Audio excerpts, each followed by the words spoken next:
Et il s'agit de You Rock Me de Keiko Iwashita. C'était l'autrice de Un colloque d'enfer chez Pika. Donc si vous avez lu, voilà.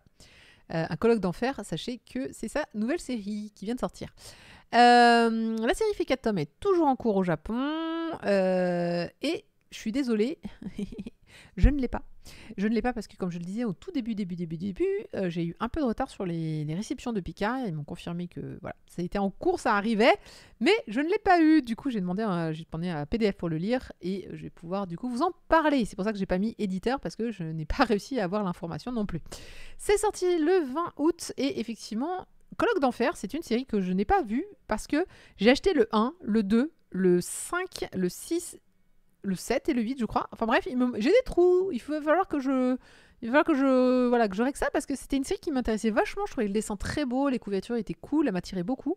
Mais j'ai jamais eu l'occasion de l'acheter complètement. Je sais pas pourquoi, parce que bon, voilà, j'ai dû rater des trucs comme d'habitude. Et j'avais pas Manga Collect à l'époque pour me dire quand est-ce que sortaient les trucs.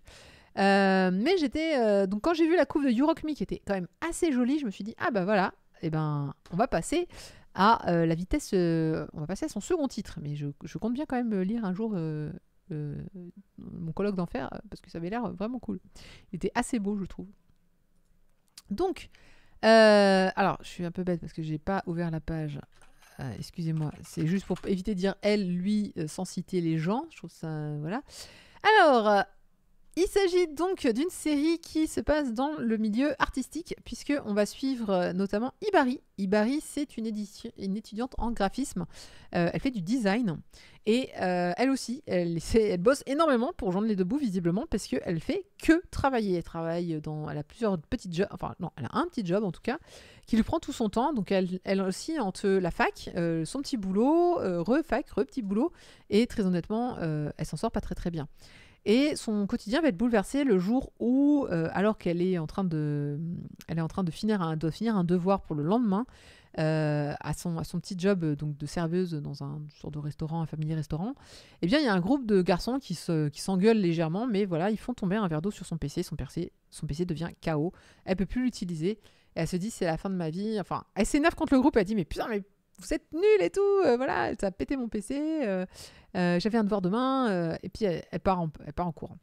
Et en fait, elle va se faire attraper par le garçon et qui va lui dire, bah, je te propose, enfin, plutôt, il va revenir, je crois, il revient au restaurant et lui dit, bon, bah, si t'as fini ton service, j'ai attendu, viens chez moi, j'ai un PC, tu peux faire ton devoir chez moi, il n'y a pas de souci.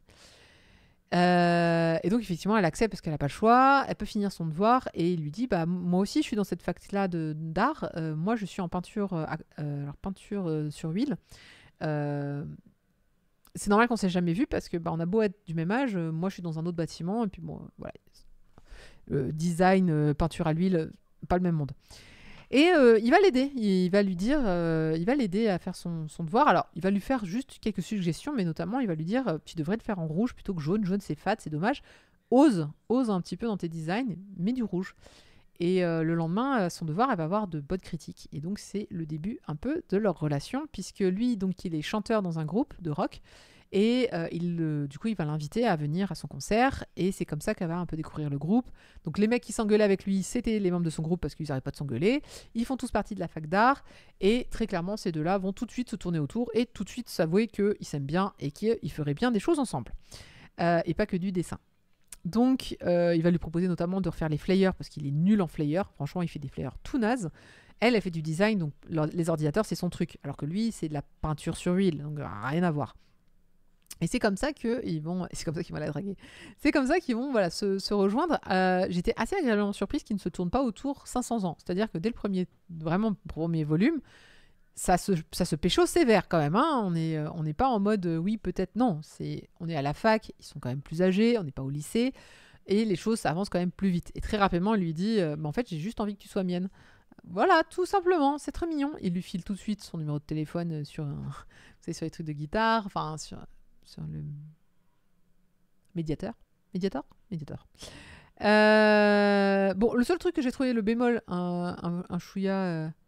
Non, vous verrez en lisant. Mais c'est juste un personnage qui m'a un peu. J'étais là, genre en mode c'est un peu cliché. Mais bon. Et ouais, les dessins sont très beaux. Je suis d'accord avec toi, Yuki. De toute façon, déjà, un colloque d'enfer, c'était assez beau. Pas comme Studio Cabana, c'est direct. Les dessins sont chouettes. On représente bien, je trouve, l'univers que sont ils sont étudiants en art, mine de rien.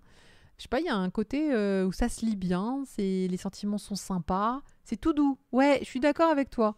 Ça a beau être assez direct quand même, ça reste tout doux. J'adore le caractère de la fille. La fille, elle est super péchue, elle n'hésite pas à dire ce qu'elle pense, elle se met en colère assez facilement. Enfin, pas facilement, mais elle se met en colère pour les bonnes choses. Et elle n'hésite pas à faire savoir ses limites, elle n'hésite pas à faire savoir quand, bah là, c'est trop pico. Elle n'hésite pas à dire, bah là, tu m'as énervé, bah là, je suis triste.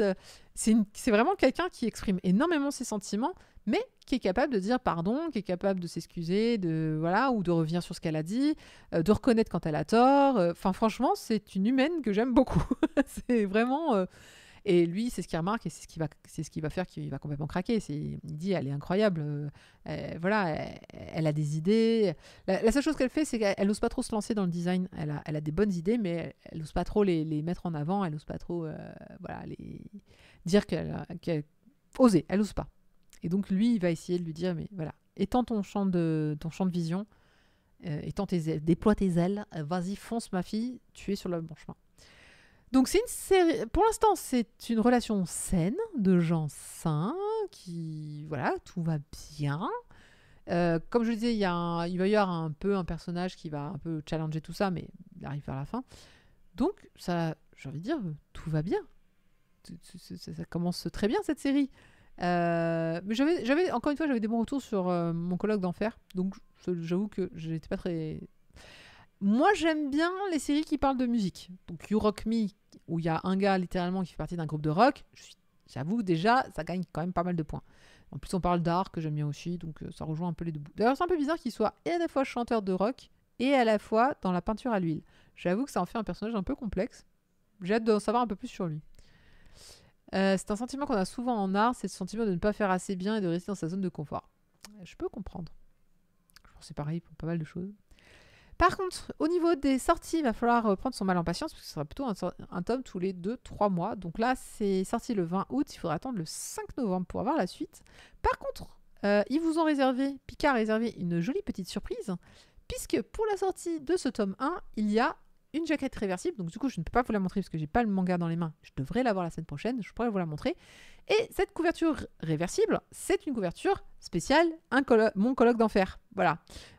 Histoire de rejoindre les deux mondes. Et j'ai trouvé que c'était une très très bonne idée. Donc, si vous tombez sur la première édition, vous avez une jaquette réversible pour ce titre.